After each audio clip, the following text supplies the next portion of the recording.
I had never thought a simple knock on her door could feel like stepping into a different world. "Come in," she said, her voice soft, almost teasing. "I'm doing yoga."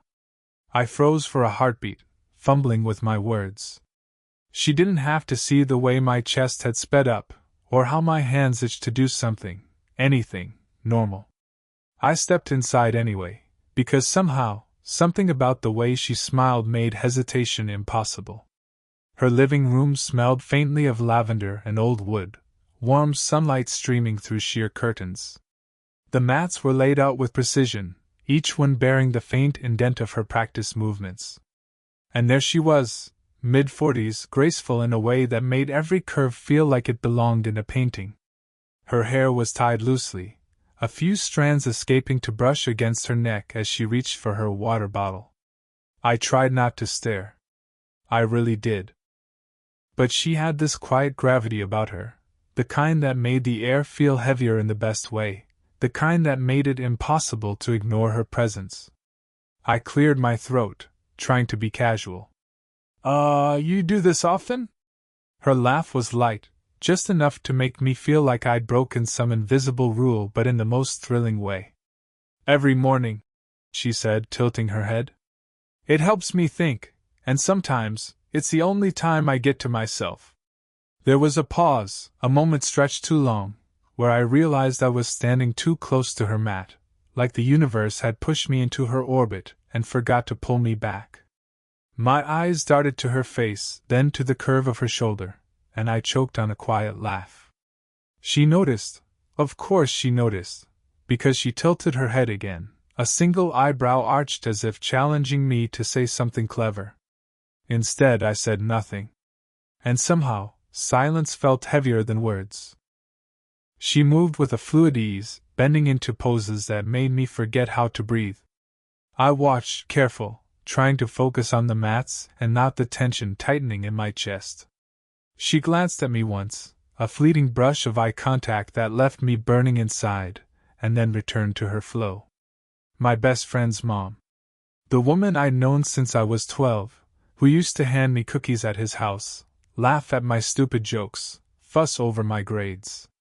And now here I was, standing awkwardly, caught somewhere between admiration and something else I didn't have a name for yet. She finished a pose, hands pressed together, eyes closed, and for a moment, she looked entirely vulnerable. Not fragile, exactly, but human in a way that made my pulse spike. I wanted to reach out, to ask if she was okay, but I didn't. I just let my gaze linger, hoping she didn't notice how long. And then the silence broke, a sharp, unexpected sound from the doorbell. Her eyes snapped open, locking with mine. There was a flicker of surprise, but also something else. Something unspoken. My stomach twisted.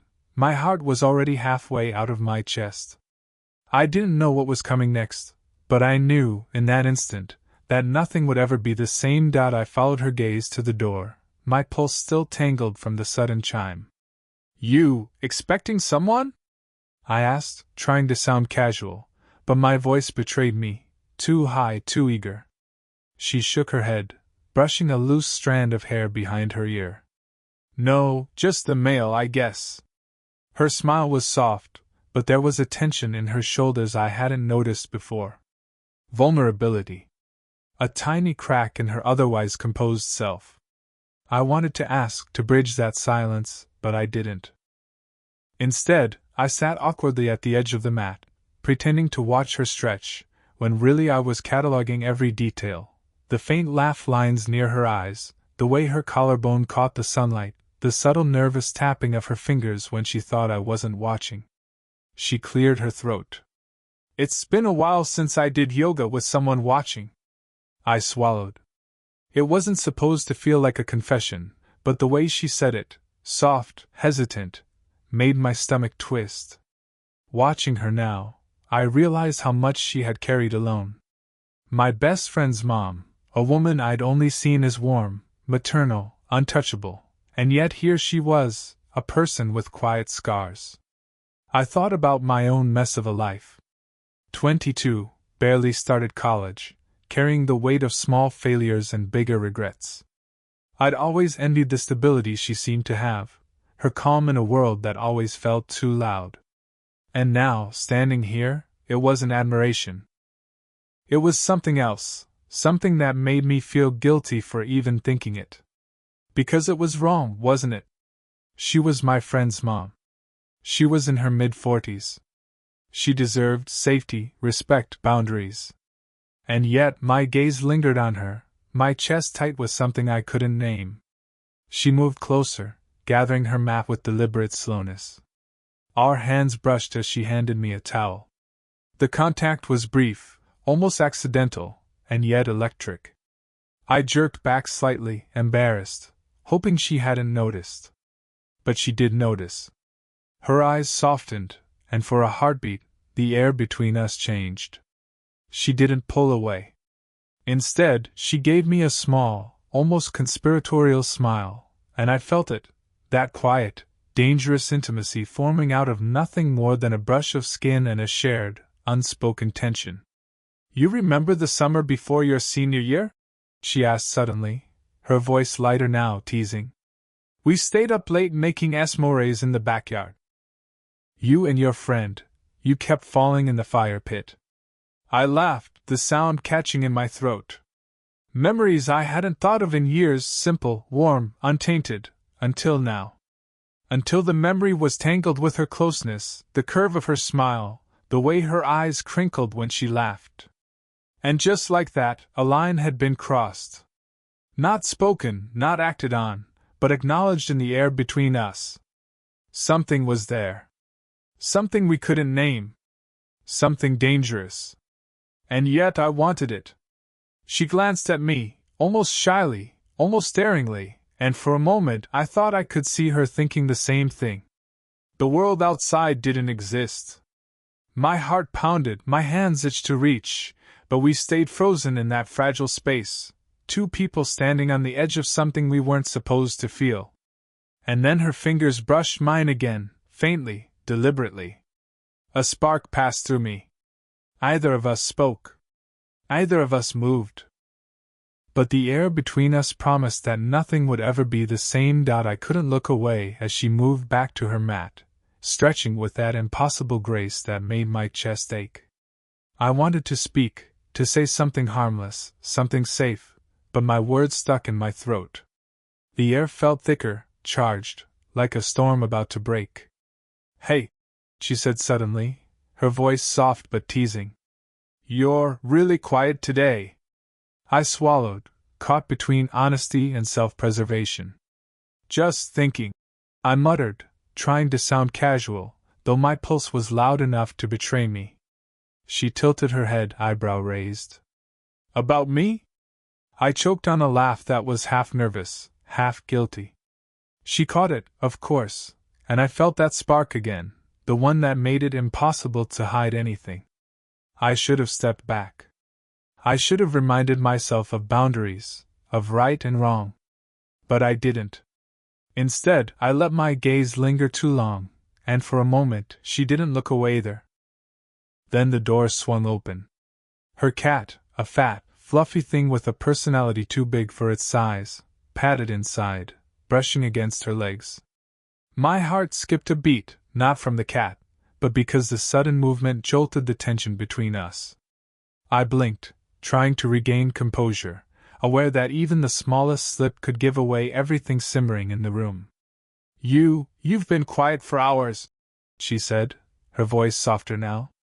"Are you okay?" I nodded, though the lie felt heavy in my chest. Yeah, I'm fine." Her eyes softened, a mixture of concern and something I couldn't name. Her hand brushed a stray strand of hair from her face. The contact lasted longer than it should have, deliberate enough that my stomach twisted. I took a step back, too fast, too obvious.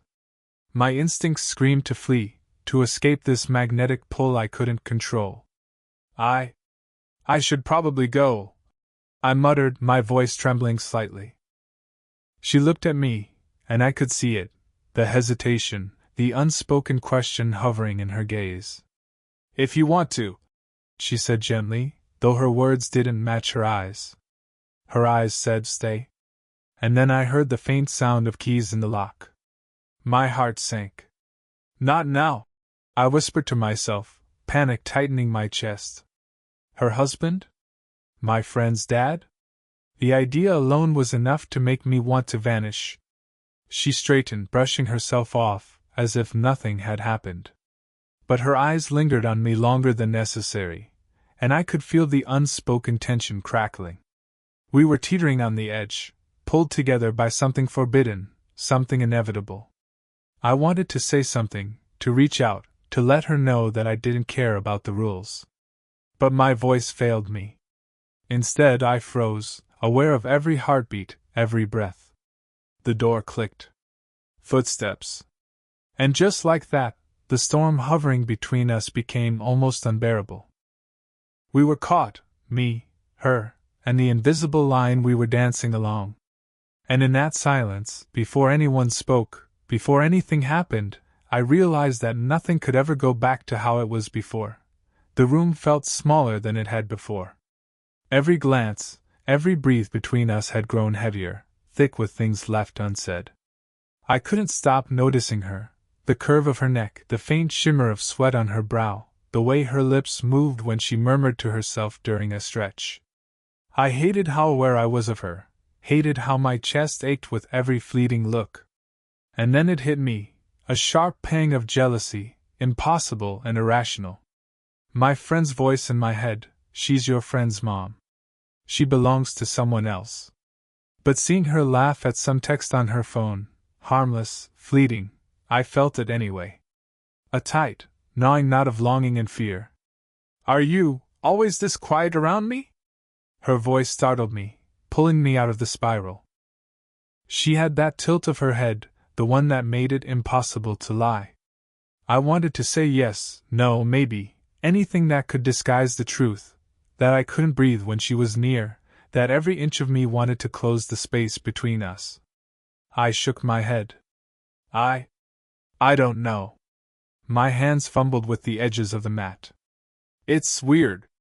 Her eyes softened but didn't lose that sharp edge, the kind that could read me like an open book. "Weird how?" she pressed, stepping closer, the warmth of her presence pushing against my restraint. I wanted to speak, to tell her, "I can't stop thinking about you. I can't," but the words lodged somewhere deep, unformed, impossible. Instead, I swallowed hard and looked down. My throat ached from silence, but I couldn't risk saying the wrong thing. Couldn't risk everything. And then she did something reckless. Something that made my heart leap and my mind spin. She reached out, brushing her fingers against my arm, lightly, as if testing, as if daring me to react. The touch ignited something deep inside me, something I could no longer ignore. "You feel it too, don't you?" she whispered. Her voice was trembling, just barely, enough to betray her control. I froze. My pulse thundered. Yes. Yes, I do. But I couldn't say it. I couldn't admit it, not here, not now. Not when it could ruin everything. Not when it could shatter the fragile, dangerous line we were balancing on. Her hand lingered, grazing mine in a pause that stretched impossibly long. I could feel the heat radiating from her, smell the faint vanilla of her lotion, hear the quickening of her breath. We were suspended, two hearts caught in a storm of desire and fear. And then the world intruded. A faint honk outside. A car door slamming. Something mundane, stupid, yet it yanked me back from the brink. She stepped back, her eyes still on me, wide, uncertain, holding a question that hung heavier than any word. I wanted to move toward her, to close the distance, to end the torment of longing and hesitation. My legs trembled, my hands ached to reach, my chest threatened to burst with everything I couldn't say. But I didn't. Not yet. The silence stretched, broken only by the distant city sounds outside, and in that moment I realized we had crossed a line. There was no going back, not for either of us. The pull between us had grown too strong, too dangerous, too undeniable. And then, just as I was about to risk everything, The sound of her phone buzzing on the mat startled us both. It was a sharp, insistent reminder that the world existed beyond this charged bubble. We looked at each other, caught, exposed, and teetering on the edge. And then, the moment froze. One step closer, and everything could change. I thought the buzzing phone had been harmless, just a work notification, or a message from my friend. But when she picked it up, her expression shifted in a way I hadn't seen before, sharp, guarded, almost guilty. I should take this, she said, holding it to her ear. But even as she stepped to the other side of the room, I caught the edge in her tone, the tension, the tremor that betrayed more than she wanted me to see. I couldn't move. Couldn't speak. Something inside me twisted, a sinking feeling that I didn't understand yet. And then I heard it. Her words, low, hurried, unmistakable. "No, it's fine. I'll be home later. Don't worry." I froze. Home later? The implications slammed into me. Her husband, the man I'd only known as distant, sometimes absent, sometimes safe, was in the picture. And she was lying. Or hiding. Or something worse. My chest tightened, but not with jealousy alone. Shock, confusion, and an unnameable ache layered on top of it. I wanted to run, to retreat, but every instinct told me to stay, to understand, to hold on to the fragile thread between us. When she hung up, she tried to act normal, forcing a laugh that didn't reach her eyes. "Sorry about that, it's just some work thing," she said. But I could see it, the flicker of guilt, the hesitation in her smile. I didn't mean to eavesdrop," I muttered, though the words felt weak and clumsy. She shook her head, but didn't look at me. "It's fine. Really." But the pause that followed, the way her fingers trembled slightly as she folded the phone, told me everything I didn't want to know. She was hiding something, and that something involved more than just her alone. I swallowed hard, feeling the tension coiling tighter. Everything we had, the stolen glances, the unspoken desire, the moments that made my chest ache, suddenly felt dangerous. Every step forward carried risk, every touch could unravel us. And yet, even knowing that, I couldn't pull away. There was a stubborn, foolish part of me that wanted her, wanted this, even if the world outside threatened to shatter it all. She turned to face me finally, eyes wide, searching mine as if trying to read my reaction. "Are you okay?" she asked, voice small, hesitant. Vulnerable. I nodded, though it was a lie. My heartbeat had gone wild, my mind racing with possibilities, fears, and desires I wasn't ready to admit aloud. Yeah, I'm fine." But we both knew it wasn't true. Something had changed. The quiet, forbidden tension between us had sharpened into something jagged, unpredictable. Every glance, every brush of skin, carried weight now, consequences. And then, just as I opened my mouth to say something, anything, she stepped closer. Not too close, just close enough for the air between us to hum. Her hand lingered near mine, brushing against my fingers almost accidentally. I wanted to grab it, to hold it, to let the unspoken truth spill out in that one contact. But a part of me held back, fear and longing wrestling in my chest. Her eyes found mine, wide and raw, and I realized something terrifying: we were in too deep. Whatever came next, whether heartbreak, desire, or betrayal, there was no turning back. And then the front door clicked open. Someone was home. The sound of the front door closing echoed like a hammer in my chest. Whoever had entered, her husband, my friend's father, someone I wasn't ready to confront, was gone. Yet the tension didn't leave. It had only shifted, charged with something raw, undeniable, and dangerous. She exhaled slowly, as if releasing a weight she hadn't admitted she was carrying. Her eyes met mine, wide, searching, unguarded. I shouldn't have let things get like this," she whispered, almost to herself. I stepped closer, my voice trembling despite my attempts at steadiness. No. Don't say that. Don't hide how you feel from me. Her lips parted, a mix of hesitation and longing. Her hand hovered near mine, then retreated, then hovered again, as though deciding whether to take a risk that could undo everything. I shouldn't, not with you, she said, faltering, the words catching in her throat. She was shaking, a tremor running through her frame that made her look fragile and alive at the same time. I reached out, almost against my own better judgment, and took her hand. Just one hand. Her fingers were soft, warm, and her grip tightened instinctively as if she'd been waiting for this without admitting it. I don't care about anyone else, I said, my words raw, unpolished, urgent. I want you. You.